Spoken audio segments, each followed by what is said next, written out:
सुने तो हम लोग 18 पार्ट का आज़ादी का बिगुल पढ़ रहे थे। ठीक है, अपना ये बचा हुआ चैप्टर था। इसके बाद हमारा स्वतंत्रता के लिए संघर्ष पढ़ना है। तो जो जो चीजें अपनी अभी इसकी छूट गई हैं, कल जो छूट गई थी उस चीज को देखिए। ठीक है, तो वैसे यह भी जाने यहाँ तक हम लोग पढ़ चुके थे।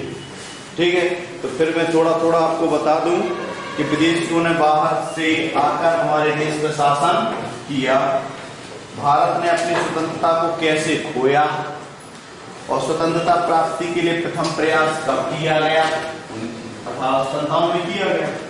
इस प्रयास में किन किन लोगों ने भाग लिया। ठीक है, तो सबसे पहले हमारे भारत में 1798 को वास्को डी गामा पुर्तगाली नाविक कहाँ पे आया था? कालीकट बंदरगाह पर आया था। ठीक है, उसके बाद वहां पर वह व्यापार करने लगा। व्यापार करने के बाद कुछ लोग डच भी आए, फ्रांसीसी भी आए, इंग्लैंड मतलब अंग्रेज भी आए।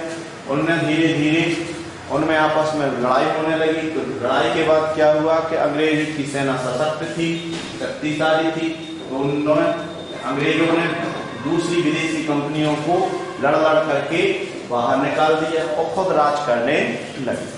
तो ईस्ट इंडिया कंपनी 1600 ईस्वी में हमारे भारत में स्थापित हुई। उसके तहत उसने व्यापार किया। व्यापार के दौरान सबसे पहले उसने अपनी एक फैक्ट्री या एक कंपनी उसने सूरत में स्थापित की। कब की?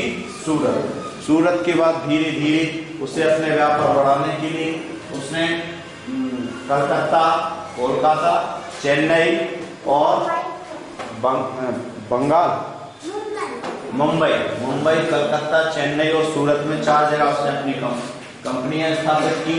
उन कंपनियों में उन्होंने अपने माल रखने के लिए किलों का निर्माण करवाया और धीरे धीरे उन्होंने अपनी सेना को बढ़ाया। और मुगल साम्राज्य का जैसे पतन हुआ तो भारत विभिन्न छोटे छोटे राज्यों में विभाजित हो गया, बट गया। सभी लोग आपस में राज्य के लिए लड़े जा रहे थे। ठीक है, राज्य प्राप्ति के लिए क्या कर रहे थे कि लड़े जा रहे थे। तो अंग्रेजों ने इस फूट का फायदा उठाकर उनने अपनी राजनीति में सशक्त हो गए, मतलब शासन करने के लिए शक्तिशाली मौका, मतलब शक्तिशाली अवसर मिला। और मौके का फायदा उठाते हुए पूरे अंग्रेजों ने मिलकर के राजाओं को लड़ा करके नाम मात्र की राजा बचे थे, शासन तो पूरा अंग्रेजों का ही चल रहा था। धीरे धीरे उनने किसानों से रुई प्राप्त करते थे, वो सस्ते दाम पर खरीदते थे और इंग्लैंड से बना हुआ माल तैयार, कपड़े तैयार कपड़ों को महंगे दामों में बेचते थे। और अंग्रेजों ने किसानों को नील की खेती करने के लिए बाध्य किया। उसके बाद अंग्रेजों किसानों की हालत बहुत बेकार होती गई, बिगड़ती गई। धीरे धीरे अंग्रेजों ने जमीन देते थे, तो रैयतवादी व्यवस्था या जमींदारी व्यवस्था में उनको बहुत सारा पैसा वसूलते थे। लगान के रूप में अंग्रेज लोग भारतीय किसानों से पैसा वसूलते थे।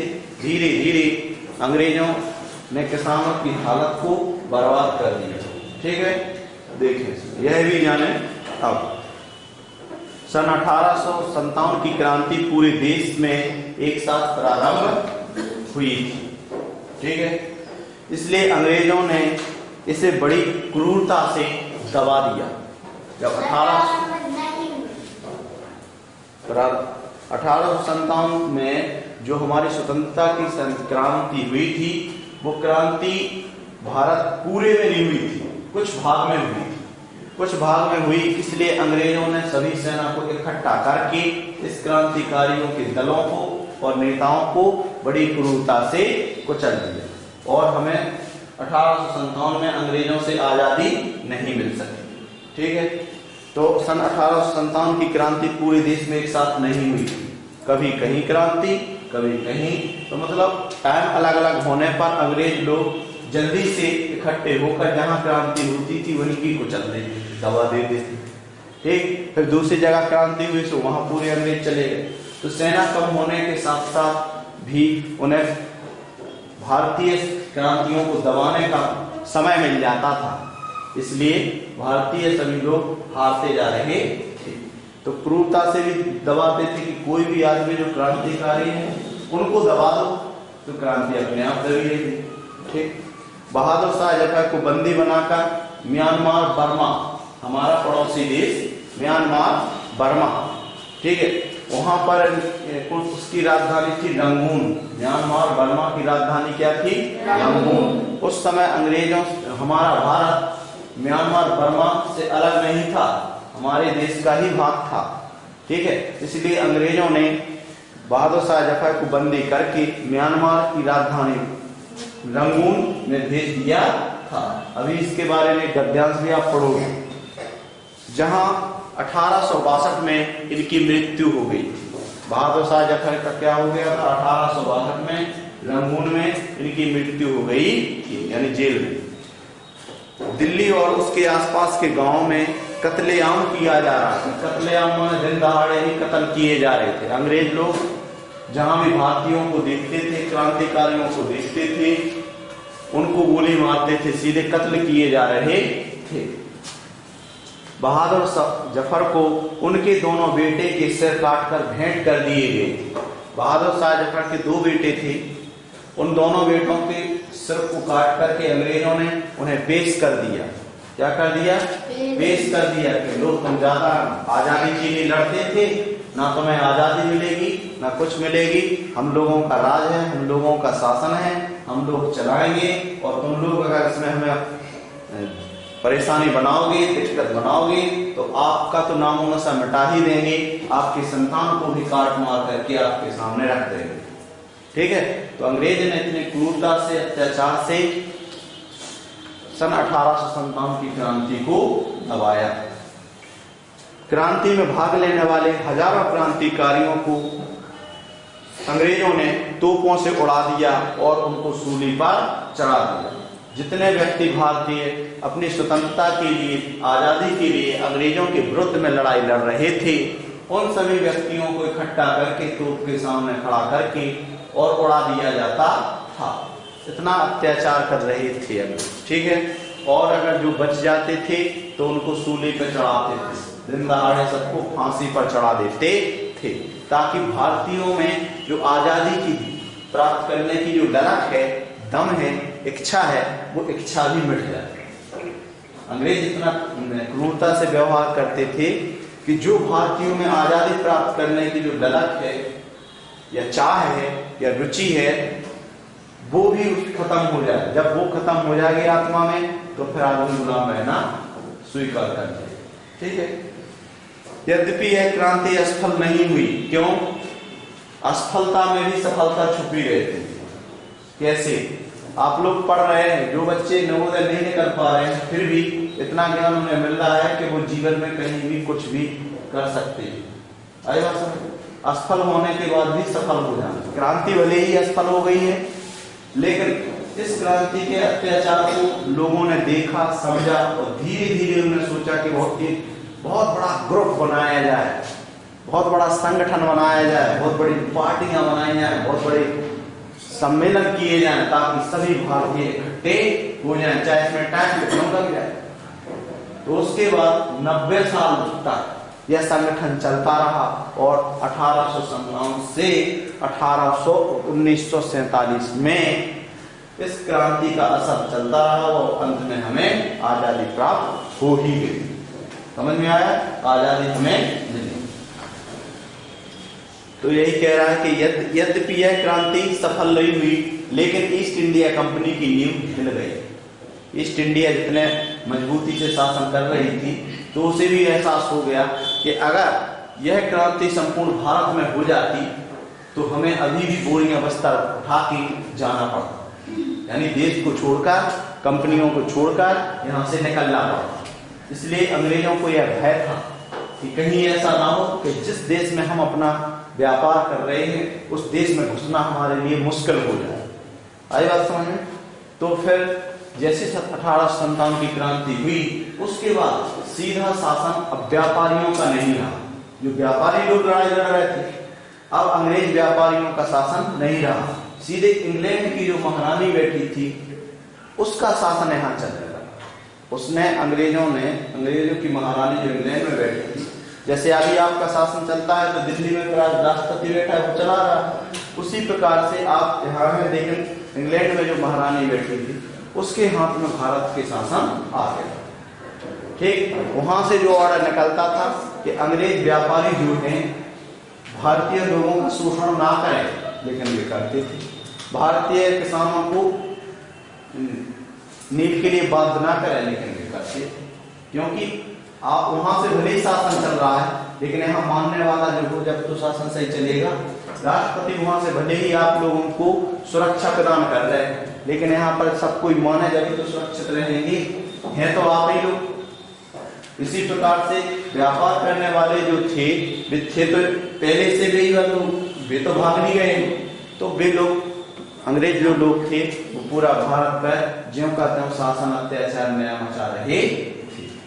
ठीक है, तो ये कह रहा है कि यद्यपि यह क्रांति सफल नहीं हुई, लेकिन ईस्ट इंडिया कंपनी की नींव हिल गई।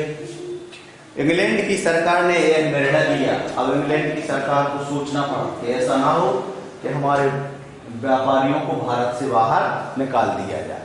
तो इंग्लैंड की सरकार ने कूटनीति अपनाई, सोच समझ कि इनको ठंडा पोता दे दो। ठंडा पोता माने ऐसा थोड़ा इन्हें दबा दो, अंग्रेजों को थोड़ी दबा दो, ताकि भारतीय लोगों को अच्छा लगे कि ये शासन अच्छा आ गया, ये शासन अच्छा आ गया। फिर बाद में शांति देने के बाद फिर लूटना चालू करेंगे। तो अंग्रेज की क्रांति देखो ये है, यह निर्णय लिया कि भारत में ईस्ट इंडिया कंपनी का शासन समाप्त कर दिया।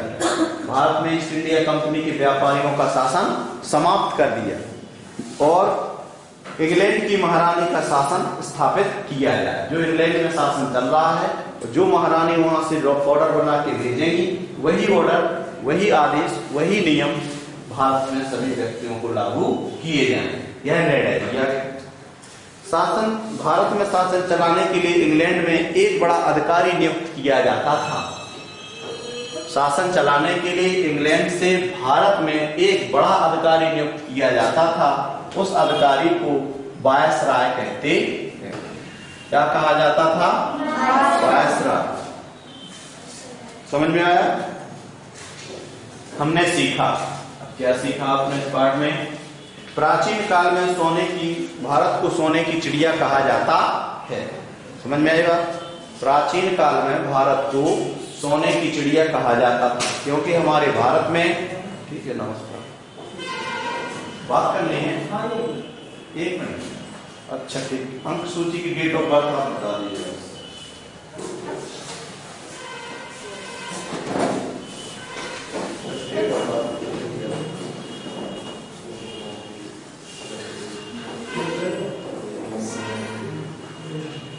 वो आप क्या भावना है?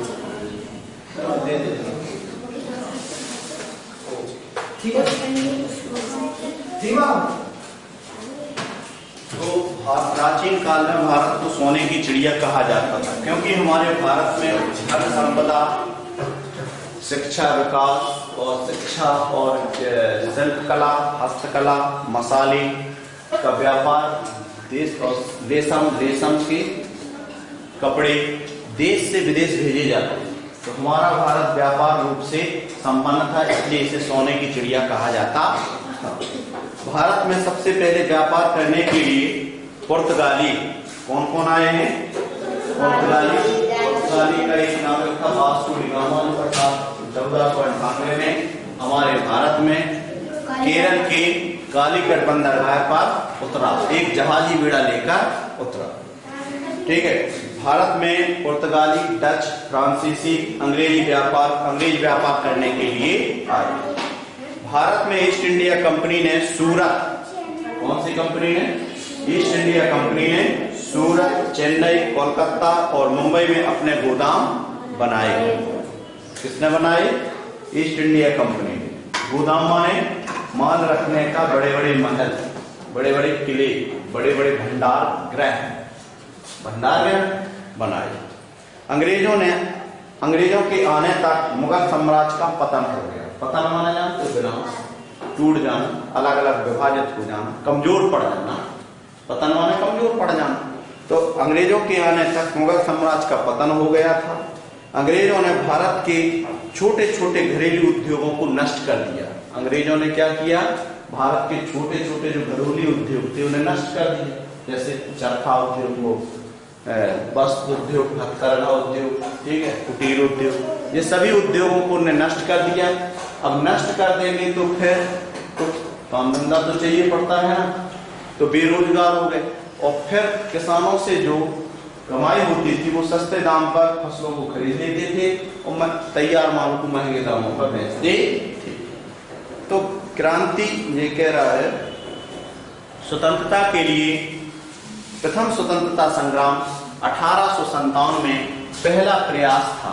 कब? 1857 में स्वतंत्रता प्राप्त करने के लिए सभी भारतीयों ने, मतलब भारत के कुछ हिस्सों में अंग्रेजों के विरुद्ध संघर्ष किया गया, लड़ाई की गई, युद्ध किया गया।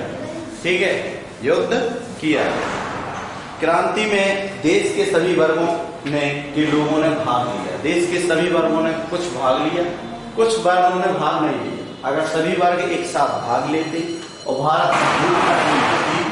भारत में शासकों में, राजाओं में और जनता में फूट न डली होती तो उसी टाइम पे हमारा भारत अंग्रेजों से स्वतंत्र हो जाता 1857 में।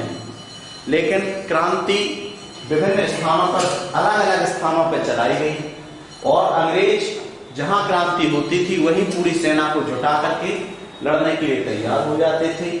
इससे हमारी सेना कमजोर पड़ जाती थी और हार जाती थी। अंग्रेज फिर उसे बड़ी बुरी तरह से कुचल देते थे। ठीक है, 1857 की क्रांति को अंग्रेजों ने बड़ी क्रूरता से, बड़ी निर्दयता से दबाया। 1857 की क्रांति के बाद भारत से कंपनी का शासन समाप्त हो गया, इंग्लैंड की महारानी का शासन प्रारंभ हुआ। समझ में आया? 1857 की क्रांति के बाद भारत में कंपनी का, ईस्ट इंडिया कंपनी के व्यापारियों का शासन समाप्त हो गया और इनके शासन की बागडोर किसने संभाली? इंग्लैंड की महारानी ने संभाली। भारत में शासन चलाने के लिए वायसराय की नियुक्ति की जाती थी। भारत में शासन चलाने के लिए इंग्लैंड की तरफ से एक अंग्रेज को एक अधिकारी बनाकर भारत में भेजा जाता था। उस अधिकारी को वायसराय कहा जाता था। समझ में आया? अभ्यास लिखिए, निम्नलिखित प्रश्नों के उत्तर लिखिए। भारत में यूरोपीय जातियों के आने के क्या कारण? भारत में यूरोपीय जाति व्यापार के लिए कच्चा माल की तलाश में भारत आए थे, एक वजह। दूसरा, प्राचीन काल में भारत को सोने की चिड़िया कहा जाता था, इसलिए हर कोई चाहता था कि भारत से व्यापार किया जाए ताकि हम भी रातों रात माला माल हो जाए।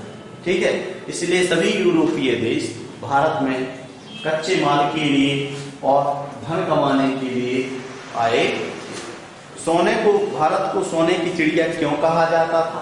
भारत को प्राचीन काल में सोने की चिड़िया इसलिए कहा जाता था क्योंकि भारत शिल्प कला में और सोना, चांदी, हीरे, जवाहरात, ठीक है, मुद्रा और देश में वस्त्र, मसाले, शिक्षा के व्यापार, शिक्षा का केंद्र था। तो भारत हर चीज से संपन्न था, इसलिए भारत को प्राचीन काल में सोने की चिड़िया कहा जाता। डलहौजी की हड़प नीति क्या है? लॉर्ड डलहौजी जो था उसने एक ऐसा नियम बनाया था कि जो भी भारत का राजा निसंतान मरता है तो उस निसंतान मृत्यु होती है तो उसके राज को अंग्रेजी राज में मिला दिया जाएगा। और जो भी राजा का अगर लड़का, राजा खत्म हो गया और लड़का अवयस्क है यानी 18 साल से कम है तो वह शासन करने लायक नहीं है, इसलिए उसके शासन राज्य को अंग्रेजी राज्य में शामिल कर लिया जाएगा। ठीक है। इसी प्रकार से लॉर्ड डलहौजी ने बहुत सारे राज्यों, भारतीय राज्यों को अंग्रेजी राज्य में शामिल कर लिया। यही नीति हड़प नीति कहलाती। सन 1857 की क्रांति क्यों असफल हुई? सन 1857 की क्रांति की असफलता का मुख्य कारण यह है कि यह विभिन्न जगह पर अलग अलग समय में चलाई गई। अगर एक साथ पूरे देश में चलाई जाती तो हमारा प्रथम स्वतंत्रता का संग्राम सफल हो जाता। ठीक है। विभिन्न जगह पर विभिन्न स्थानों में शुरू की गई, इसलिए अंग्रेज लोग इकट्ठे होकर जहां भी क्रांति होती थी उसे बड़ी क्रूरता से कुचल देते थे। इसलिए हमारी 1857 की क्रांति असफल हुई। और यह क्रांति हमारे संपूर्ण भारत में नहीं चलाई गई थी, भारत के कुछ हिस्सों में ही चली थी। ठीक है। भारत के कुछ हिस्सों में, मध्य प्रदेश में सागर, गढ़मंडला, उसके बाद झांसी, ग्वालियर और कानपुर, सतारा, लखनऊ, यहाँ पर हुई। पूरे भारत में अगर एक साथ क्रांति होती तो अंग्रेज फटकाचार नहीं हो सकते थे, सभी जगह अपनी सेना नहीं भेज सकते थे, उनकी सेना कम होती और निश्चित रूप से वे लोग हार जाते। लेकिन अंग्रेजों की जीत का एक प्रमुख कारण और भी है, उनके पास आधुनिक तरीके के नए हथियार थे और भारतीय लोगों के पास सिर्फ तीर और तलवार थी। उनके पास तोपें और नए आधुनिक हथियार थे, इसलिए वो जहां भी जाते थे सबको सफाया कर देते थे। ठीक है। दूसरा, भारत में एकता की अभाव, भारत में कमी भी थी। भारत में हिंदू मुस्लिम अलग अलग तरीके से युद्ध लड़ रहे थे, सभी राजा अपने राज्य को बचाने के लिए युद्ध लड़ रहे थे। भारत के सभी राजा मिलकर अंग्रेजों का विरोध नहीं कर रहे थे, इसीलिए तो हार रहे थे। ये कारण था सन 1857 की असफलता का कारण। सन 1857 की क्रांति के प्रमुख क्रांतिकारियों के नाम लिखिए। नाना साहब, तात्या टोपे, रानी लक्ष्मीबाई, ठीक है, बहादुर शाह जफर, अशफाक उल्लाह खान, ठीक है, सुभाष चंद्र बोस थे 1857, समझ में आया? अशफाक उल्लाह खान और ये रानी लक्ष्मीबाई, शंकर शाह, समझ में आया? शंकर शाह। अंग्रेज सेना द्वारा भारतीय सैनिकों से कैसा व्यवहार किया जाता? अंग्रेज सेना द्वारा भारतीय सैनिकों को कम वेतन दिया जाता और सेना में भरे हुए सैनिकों से चर्बी वाला कारतूस को मुंह से फाड़ करके बंदूकों में लगवाते थे। ठीक है। और जहां युद्ध होता था तो अंग्रेज सेना को आगे खड़ा करते थे और भारतीय सेना को आगे खड़ा करते थे युद्ध के लिए, और अंग्रेज सेना पीछे खड़ी रहती। इसलिए इस प्रकार का दुराभाव या इस प्रकार का व्यवहार किया जाता था। इसलिए भारतीय सेना अंग्रेज सेना में होते हुए भी अंग्रेजों से असंतुष्ट थी। ठीक है। भारत में राज्य स्थापित करने में अंग्रेजों को क्यों सफल हुए? भारत में राज्य स्थापित करने के लिए अंग्रेज इसलिए सफल हो गए क्योंकि उनकी सेना भी थी और भारत में मुगल साम्राज्य का पतन हो रहा, इसलिए भारत विभिन्न छोटे छोटे राज्यों में बढ़ रहा था और सभी लोग एक दूसरे को मारने में या राज छीनने में लगे हुए थे।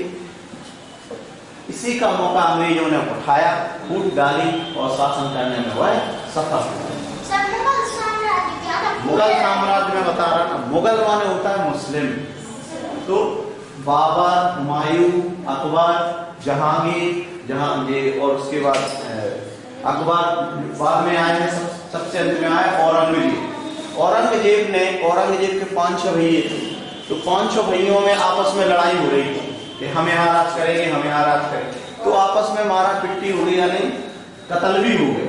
तो फिर वो राज बिल्कुल कमजोर पड़ गया, तो अंग्रेजों को फिर मौका मिल गया कि यहाँ कोई राजा ही नहीं है और हमारे पास तो हथियार है, सब है, तो हम लोग, और फिर जनता भी जनता की कहना नहीं मान रही थी, फिर जहाँ पर जो आदमी सूबेदार था, एक छोटा सा वो स्थान पे रहता था, तो वो अपने आप को राजा समझने लगा कि बड़ा राजा मर गया तो अब हम राजा है। इसीलिए मुगल साम्राज्य का पतन हो गया, और पतन के साथ साथ अंग्रेजों को राज करने के लिए अच्छा मौका मिल गया।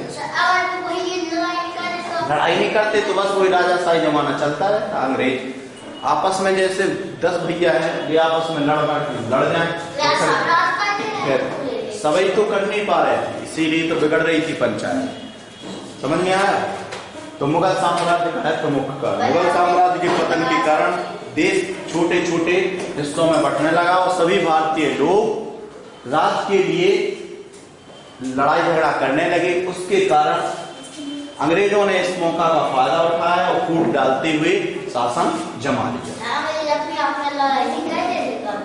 रिक्त स्थान की पूर्ति कीजिए। ईस्ट इंडिया कंपनी की स्थापना 1600 ईस्वी में हुई थी। समझ में आ गया?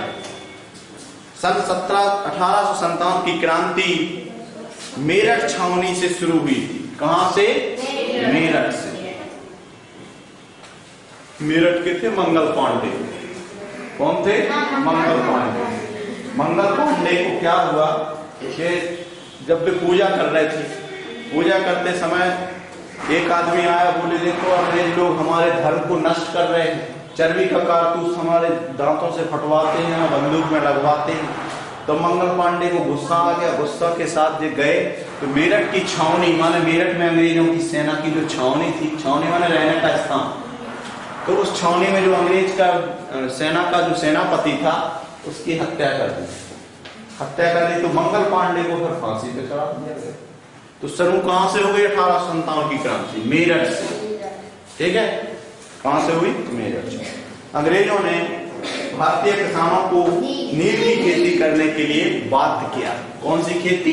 नील की खेती। आप लोग नील की खेती कीजिए, वो भी सस्ते दामों पर खरीदे। पुर्तगाली नाविक वास्को डी गामा केरल के कालीकट बंदरगाह पर उतरा। किसके?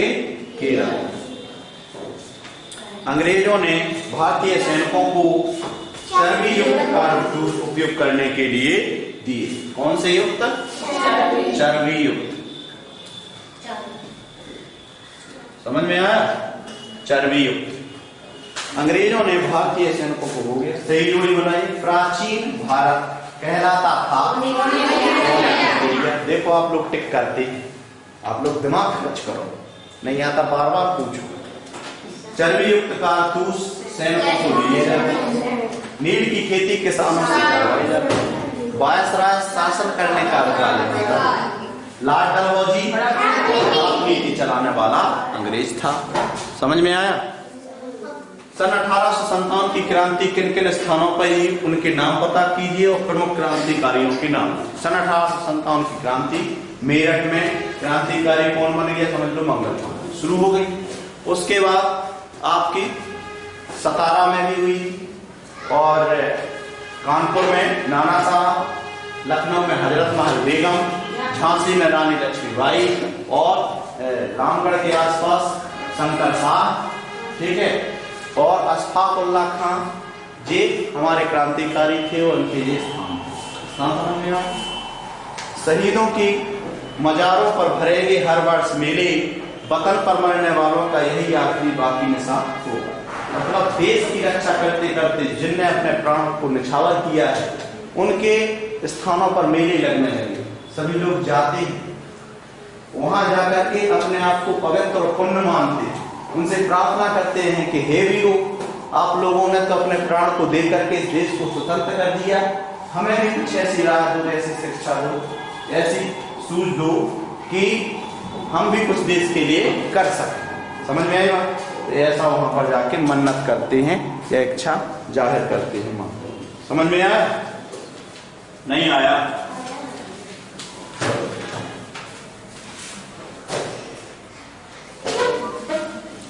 अभी आता हूं।